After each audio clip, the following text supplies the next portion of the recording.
अगर आप चाहते हो इसी तरह की रिकॉर्डिंग वीडियो डांस देखने के लिए तो हमारे YouTube आज हमारे इज्जत ना बची। राइफल की टोट पर कबले होना चाहिए, लगता भी आज हमारे इज्जत ना बची। पैसा गोली के नोक पर देता है। अरे ये कौन है जो बार बार खड़ा होता है? बाबू साहेब का बेटा है, इसके दम पर चूमा लेता है। बाबू साहेब का बेटा है, इसके दम पर चूमा लेता है।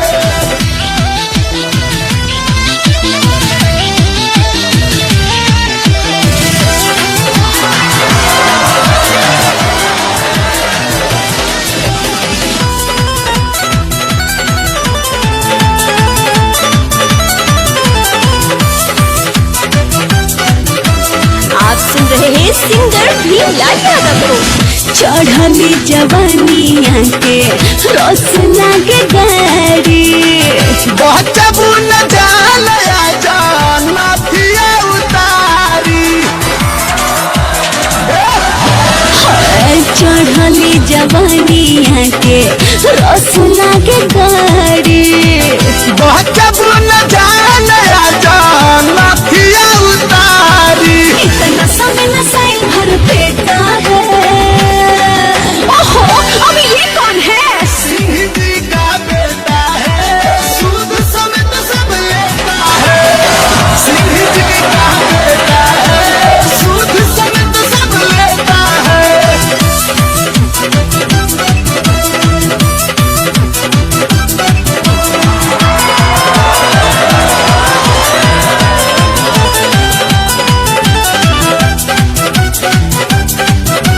आप सुन रहे हैं सिंगर भीमलाल यादव को। लाठी के हुड़ा से हमके डरावा बता। दही दूध के दाम डार्लिंग तोहके देखावता। भइले बा लाठी के हुड़ा से हमके डरावा बता। दही दूध के दाम डार्लिंग तोहके देखावता। बुढ़िया को बंधले पूरे ठाड़े। हे भगवान, अब हाय के हो? जादू जी का बेटा है, टेंशन बहुत देता है। जादू जी का बेटा है, टेंशन बहुत देता है।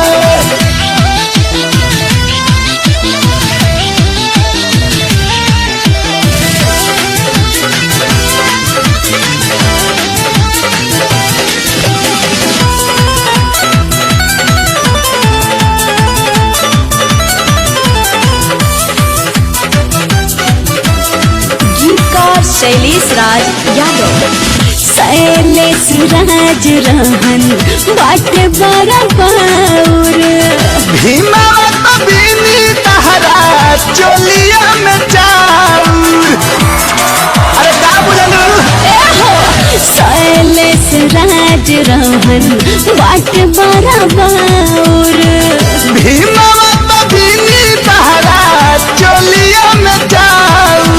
होई के हम कथी समेटा है। बुझाता है पंडित जी के खानदान हो। सारे जी का बेटा है, भूत भविष्य लेता है। सारे जी का बेटा है, हाथ देख कर लेता है। राइफल के टोट पर कबले होना चाहिए, लगता भी आज हमारे इज्जत ना बची। राइफल के टोट पर कबले होना चाहिए, लगता भी आज हमारे इज्जत ना बची। पैसा गोली के नोक